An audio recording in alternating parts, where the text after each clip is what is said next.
Hey everyone, I need your attention for 1 minute. This is not one of those ads. This is something that has changed my entire life. If you've been listening to this podcast, you know that this is all about personal development as the foundation for everything good in your life. And this podcast is now sponsored by Growth Day, which is the world's first all-in-one personal development app. I mean, oh my gosh, can you imagine having everything all in one place that you need to create the life that you want?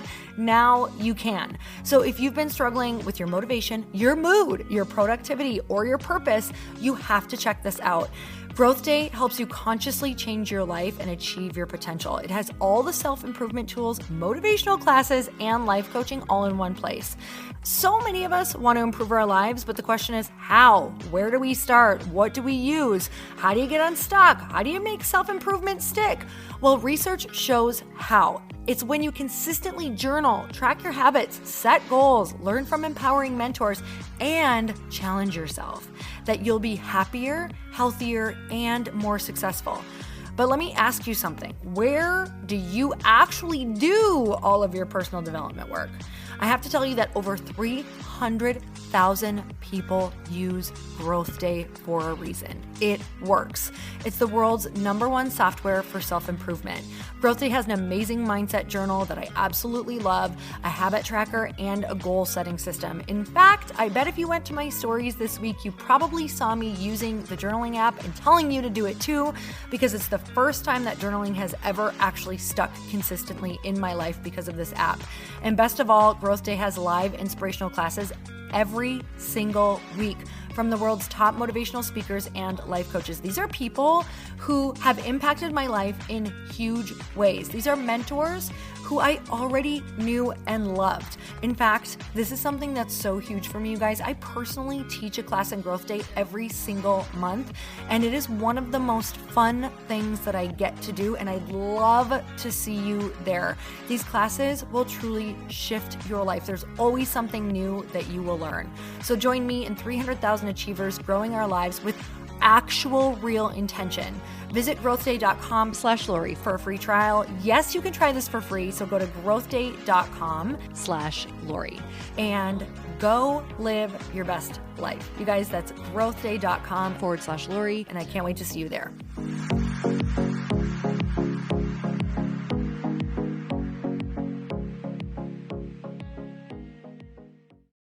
What if you let it be okay that you guys show up and you just sit at a table and enjoy yourself as if you're just out at a party or a restaurant and don't feel like you have to be the most social butterflies there unless you choose to?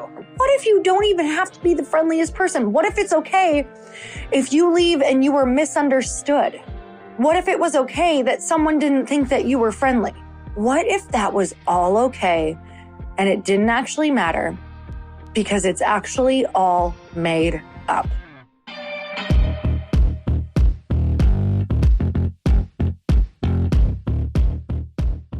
Hey everyone, welcome back to the show. It's time for another quickie because there's always time to fit in inspiration. Oh my God, I'm so excited about this one today because it is like the world's biggest epiphany for me. And while I've really been experiencing some of this, and while I've really been kind of like on the verge of having a lot of epiphanies around this topic, I want to share it with you. And I think it's really gonna annoy some of you, piss some of you off, and bring some major aha moments. And when I say some of you, I'm talking to all of my fellow introverts, all of my friends and people and listeners who identify as introverts. And I can tell you that if I were to put a label on myself, if we had to do labels, which, you know, sometimes labels really can just suck because you think that's who you are. And I want to go deeper on this label of introvert. And maybe some of you are like, whew, I'm not in there because I'm an introverted extrovert. Nope, this is for you too, because I am a complete extrovert in certain situations. And other situations, I'm a total introvert. Like, I just want to be home. I don't want to go to that party. I don't want to do that thing. But then I'm going to challenge you guys. And really, if you were being honest with me, if we were having a coffee chat face to face, And I was like, okay, but do you really love being an introvert? Do you love that nobody really texts you or sends you anything on your birthday? Do you love, because you don't do anything with any friends? Do you love that you feel like when shit hits the fan, you don't have a whole lot of people that you can rely on? Do you love that people aren't asking you to go on awesome vacations? Like, that's what happens when you're an introvert, if we're being honest, because you don't go get new relationships and you don't do what it takes to keep up other ones. And some of you are like, well, I don't really care to keep up other relationships because up till this point in my life, they haven't been great. So I want to start from there. I want to say, and this is for me, you guys. So if you're getting all uncomfortable right now, it's all good because I am too.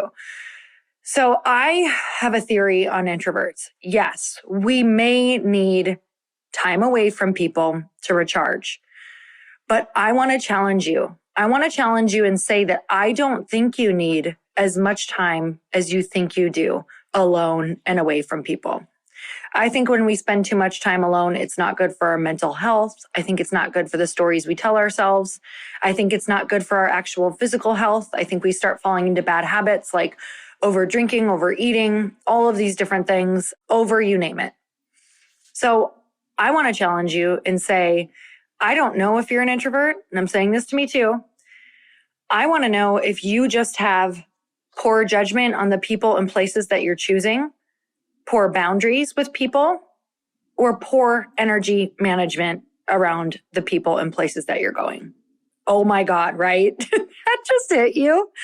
And here's why this hit me, is because I think an introvert is just an extreme people pleaser in the wild with poor judgment, poor boundaries, and poor energy management. What the hell? Seriously, when I said this to myself, I was like, oh my God, I don't even like that I'm saying this. And I think it's the truth. So let's talk about that for a minute. So poor judgment of people and places. So you're an introvert, you like to stay in because you've had past experiences of going places where you're like, okay, that sucked. The conversation sucked. I'm tired. I felt like I had to talk to all of these people. I had to socialize. Who's telling you that you can't go to these things and do exactly what you want to do when you're there? I understand that, yes, you might look like a little bit of an asshole if you stay in the corner or by the bar all day and you feel bad because you're not mingling. All right, I have to tell you that a lot of my friends who are extroverts, when I watch them at parties or when I watch them at dinners, they don't really necessarily seem to care about if they go make their rounds or not. They do exactly what they want to do within that room. And the reason why I feel very exhausted after going to certain parties, especially if I don't know people, is because if I'm being totally honest, I'm worried about what other people are thinking. And even though I know nobody is thinking of me, it still feels like they are, right? So when you walk into a party, you're like, I want to make sure people think I'm friendly. I want to be smiling the whole time. I want to make sure that I dance all night for this person if they've got dancing. I want to make sure that I, go meet so-and-so. I want to make sure that I'm the most interesting person in that group. So number one, you're going to be so exhausted just because you're thinking that you have to show up to these things and run a freaking social marathon.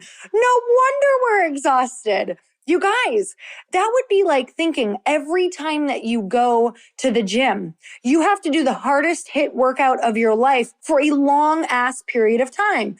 Tell me how often you would think you were a gym person. And this is the difference between an extreme person in the gym, right? Extreme person with habits and an extreme person who thinks they're an introvert. Like introverts just think that we have to be extreme when we're in social settings, and that is not the case. What if we let it be okay that when we showed up to the gym, this is actually when the gym started to work for me and when it started to click and when it became such a habit that I can tell you, I will never break that habit because I understand it. It's about showing up. Going to the gym is about showing up. Just like having friends or like not being lonely is just about showing up. It's what we do when we show up and how we view the way we showed up. If we can make peace with how we showed up, is if this is going to be a sustainable lifestyle for you.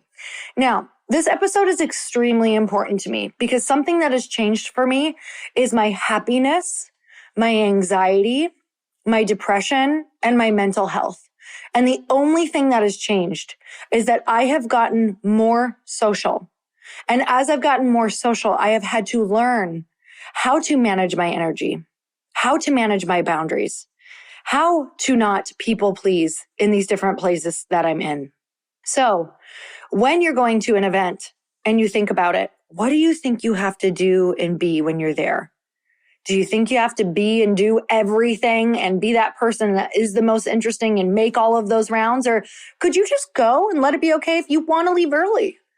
Could you just go and let it be okay if you have a cocktail and hang out with, maybe you bring a bestie as your date, or maybe your husband or partner or whatever is your date, right? And what if you let it be okay that you guys show up and you just sit at a table and enjoy yourself as if you're just out at a party or a restaurant and don't feel like you have to be the most social butterflies there unless you choose to? What if you can do whatever you want while you're there? What if you don't even have to be the friendliest person? What if it's okay if you leave and you were misunderstood? What if it was okay that someone didn't think that you were friendly? What if that was all okay and it didn't actually matter because it's actually all made up? This is mind-blowing to me because I've been starting to play with this, where if I don't want to go and talk to a ton of people and I'm just having the best time ever with this certain group of people, or dancing by myself, or being a weirdo on the karaoke machine all night long because that is what makes me thoroughly enjoy the situation, the party, or the social setting, then that is what I am going to do. Because I'm either going to not be there because I'm trying to protect my energy and, oh my God, I'm so exhausted and this is what people expect me to be. That was a story for me, you guys. I always did that. This was, oh my gosh, people are meeting me for the first time, or this is what people expect of me, or I have to be this way. No. It's okay if I am misunderstood. It's okay if I don't hug every single person. It's okay if I'm not keeping the conversation going and I walk away or go to the bathroom, and let that be okay that I'm moving on from a stuck energy that actually doesn't work for me. I don't mind if someone thinks I was rude because the energy has left the building within that conversation and I excuse myself to go get another drink, or to go say, hey, I'm going to go say hi to my friend over here. So great talking to you. It's because we don't have these boundaries. It's because we have poor judgment on the people and the parties that we're going to. Let's get into that one. What are you saying yes to? Are you going to the wrong parties where, hell yeah, it's going to suck and you think you have to go? When you go to all of those things that don't actually work for you and it's not your people, right? It doesn't match your energy, then you're never going to make time and space to be able to find the ones that do and the people that do. So maybe your experience has been that, oh my God, you just don't enjoy these people. Like, let's say, when I was first married, my husband's work friends and all of their wives, which some were amazing and some were definitely not my energy. But we would get invited all of the time. And eventually I started saying, you know what? It's just, I can't find a common ground. I always struggle in conversations. So I'm going to start saying no to this. This does not mean anything. This does not mean that, I think that they're bad people. This just means they're not for me. So first of all, poor judgment. Look at your life and say, where am I saying yes when I actually mean no? And then let's talk about the poor boundaries. Poor boundaries. Am I going to family things and not saying no to certain things? Am I thinking that I have to be the entertainment at every single family thing? Am I not doing the things I want to do? So, for my family, some of the things I did not want to be doing were just sitting around and having drinks and staring at each other. Like, I wanted to create traditions that kept us busy.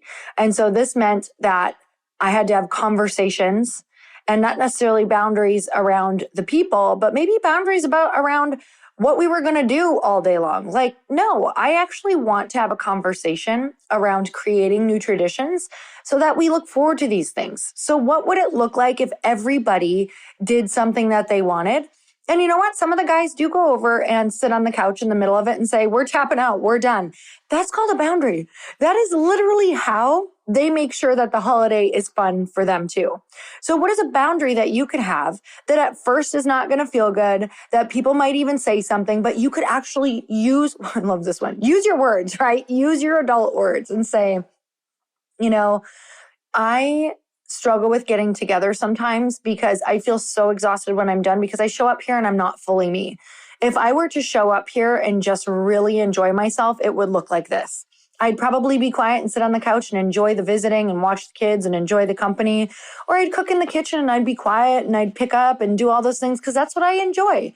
Everybody has a role, but we think we have to be something else. And this is where all of my introverts think that they are introverts when actually we could be around all of that energy and enjoy people more, which really brings that sense of community, which is what I'm talking about here. Introverts lack the feeling of a deep sense of belonging in community because we miss out on a lot of social settings, even with our family. Now, if you're not identifying with this, feel like I'm an introvert, but I've got my core people, then that's actually what I'm saying. We're just trying to get you to a couple groups of core people and core family. So if you feel totally introverted, though, even from your family or from those core friends, because you're not showing up in the way that you could be showing up to actually enjoy them, this is what we're talking about. All right, the third one was the poor energy management. This was totally me. When I'm at different things, I feel like I need to talk to everyone. I feel like everyone, at a family event needs to make sure that I gave them attention or that I said hello or equal attention. And I've decided that if people want to join life, if people want to join the conversation, that yes, I'll give them an opportunity to come and join whatever we're doing, even if it's in the corner or a game or maybe I'm out in the kitchen or whatever that looks like. But I'm not going to bend over backwards to make sure somebody is having a good time. This is where I leak my energy onto that person. It's where I give them all of my power. I have decided that even if it bugs me for a little while, I'm going to practice maintaining my energy and going where my energy wants to go, to the things I want to do, to the people that I want to do them with. And this is how I've truly learned that I am not a true introvert. Yes, I recharge away from people. And yes, I do enjoy that. But I actually don't enjoy it half as much as I thought. I love being around the right people in the right places when I have the right boundaries. I know this because I spent all summer essentially living with my brother-in-law and sister-in-law. We had tons of friends come to our lake house every single weekend. And it was the right people, the right places, who all had the right boundaries, who we were all able to have these conversations around energy. People went to bed when they wanted. They didn't go to things when they didn't want. Everybody spoke up. And I was like, oh my gosh, this is absolutely incredible. I've never experienced so much community all summer, so much to the point that I am not the person that is sad to leave things like that. I'm like, get me the F home. Like, I can't wait to go be a hermit. I am in a place where because I'm really practicing these things, I just might be very extroverted. I don't really want to go a week anymore without seeing people. I really know that I vibrate at my highest. Really great things happen in life. Your business moves faster. Your friendships deepen. You just squeeze the juice out of life. When you learn how to work on your judgment of the people and places you're saying yes to, when you learn how to stand up for your boundaries and know what you need in order to be able to show up in those places and those settings, or maybe it's the wrong settings, right? But have those boundaries and start practicing them. This is all practice for me. And number 3, how to manage your energy and be responsible for your energy when you walk into those rooms. Don't leak it. Don't give it to somebody else. Don't give your power away. Let it be okay. Let it be okay to choose whatever you want to do. Now, I get it. Some of you are going to do this for the first time and it's going to feel like total shit. You're going to be like, oh, hell no, that was awful. Well, maybe it's the wrong spot or maybe not. Maybe you just need more practice because I know the first times I did it, it did not feel good. I worried about what I said and what I did and what people thought all night long. And then I'm like, well, you got 2 things. You're either going to stop showing up to these things or you can keep showing up and you can actually go and enjoy yourself. But what does it look like to enjoy yourself? What does it look like? And some of these things, could you ask to invite a friend or bring a +1? Like, bring somebody that you could be comfortable with sitting in the corner and letting it be okay that you're thoroughly just enjoying your time being around people and visiting. I'm telling you, it's going to change your life, you guys. I want to know, like, did any of this hit you like it hit me? Did any of this hit you like it hit me? I mean, I am not that person that I was not that person that wanted to be around people all the time. And now I'm the one making the plans in our relationship. I'm the one booking these trips with the right people to the right places, really making sure that I'm not getting too big of a number because I like small numbers when I'm really dropping in or when I'm on vacation. I like 4 to 6 to maybe max 10 people, but my energy really starts to leak around that 6-person mark, like if I'm doing vacations or dinners or things like that. So I like more intimate groups of friends. This was a huge aha for me as well. When I get invited to things that typically go over like 6 to 10 people, I'm like, I don't know if I really feel like doing that if it's not like a party, if it's just like something where people keep getting together in large groups. I feel like my energy can get a bit lost in it, and I don't thoroughly get to drop in with people and create those relationships that I'm after, or those moments that I'm after. So these are all the things that I have learned that you're going to learn from these different settings. But I want to know, let me know on stories, shoot me a DM. What did you take away from this? I truly want to know if you feel like you resonated or you're like, absolutely not. I'm an introvert through and through. None of that sounded good. I'm not lonely. I like being alone. I could stay alone forever and I wouldn't feel depressed, anxious, or have mental health issues, and I'd be able to reach all my goals by myself. If that's you, great. I don't know who you are. You're a superhuman. I have no clue. But if you resonated, I want to know what it is that you're going to challenge yourself with. I want to know what it is that you're going to challenge yourself with. Let me know which one really hit you. All right, you guys, I'm sending you so much love. And until next time, earn your happy. Bye, everyone.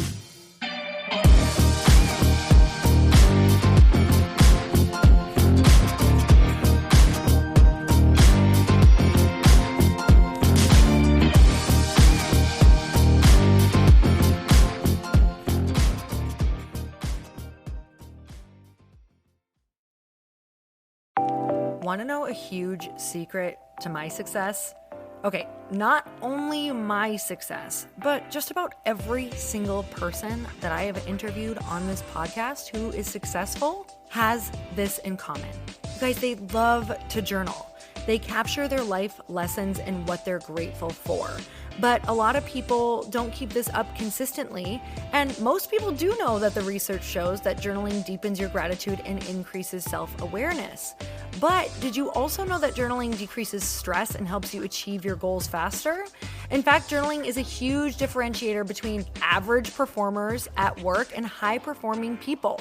It leads to longer-term clarity, confidence, and success. So why don't more people journal? Why didn't I journal consistently? Honestly, they don't like staring at a blank page. It's hard to carry a book around with you or a notepad, and they just don't even know what to write about, or they just forget.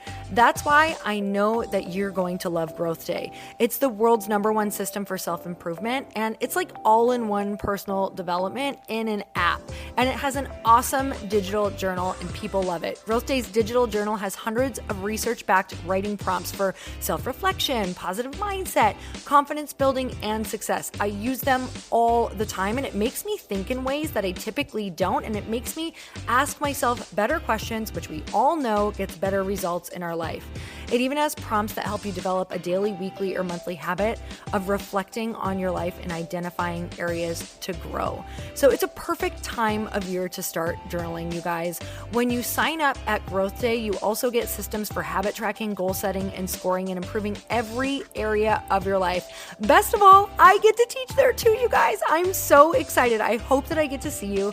I teach live in Growth Day every single month with a new topic just for you. So join me there. Start your free trial at growthday.com/Lori.